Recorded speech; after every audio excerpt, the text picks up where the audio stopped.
Hello buddies, welcome to my channel. ఈరోజు అయితే మా ఫ్యామిలీ అంతా కలిసి ఎక్కడైనా వెళ్ళి వండుకొని తిందాం అనుకున్నాం. బట్ బయట వాన పడుతుందేమో, మళ్ళీ వండుకోవడం ఇబ్బంది అవుతుందని ఇంట్లోనే వంట చేసుకొని అయితే బయలుదేరాం. బగారా రైస్ చేసుకున్నాం, అలాగే పన్నీర్ కర్రీ చేసుకొని అయితే బయలుదేరాం. ఎక్కడికంటే నిజామాబాద్లో జాన్కంపేటలో ఉన్న శ్రీ లక్ష్మీ నరసింహస్వామి దేవస్థానంకి అయితే వెళ్ళాము. ఈ టెంపుల్ నేను వెళ్ళక చాలా ఇయర్స్ అవుతుంది. అప్పట్లో అయితే ఫ్రీక్వెంట్గా వెళ్ళే వాళ్ళం. ఈ టెంపుల్ స్పెషాలిటీ ఏంటంటే అష్టముఖి కోనేరు ఉంటుంది. ఇది ఏంటంటే ఇండియాలో ఇది ఒక్కటే ఉంది. సో మీరు ఎవరైనా వెళ్ళని వాళ్ళు ఉంటే తప్పకుండా వెళ్ళి అక్కడ స్నానం చేస్తే మనకు ఉన్న పాపాలు దోషాలు అన్నీ పోతాయని అయితే అందరూ నమ్ముతారు. మా దర్శనం అయితే చాలా బాగా జరిగింది. దర్శనం తర్వాత గర్భగుడి ముందు ఇలా కోరిక కోరుకొని కాయిన్ నిలబెడితే అది నిలబడిందంటే మన కోరిక నెరవేరుతుందని అందరూ నమ్ముతారు.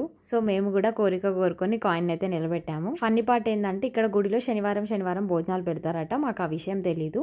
మేము వండుకొని తీసుకెళ్ళినా కూడా ఈ గుడిలో ప్రసాదం వదులుకోవడం ఎందుకని అక్కడే తినేసాము. అక్కడ తినేసి వండుకున్నదంతా అలాగే ఇంటికి తెచ్చుకొని నైట్ తిన్నామన్నమాట. మీకు ఎప్పుడైనా ఇలా జరిగిందా? అలా అయితే కామెంట్ చేయండి.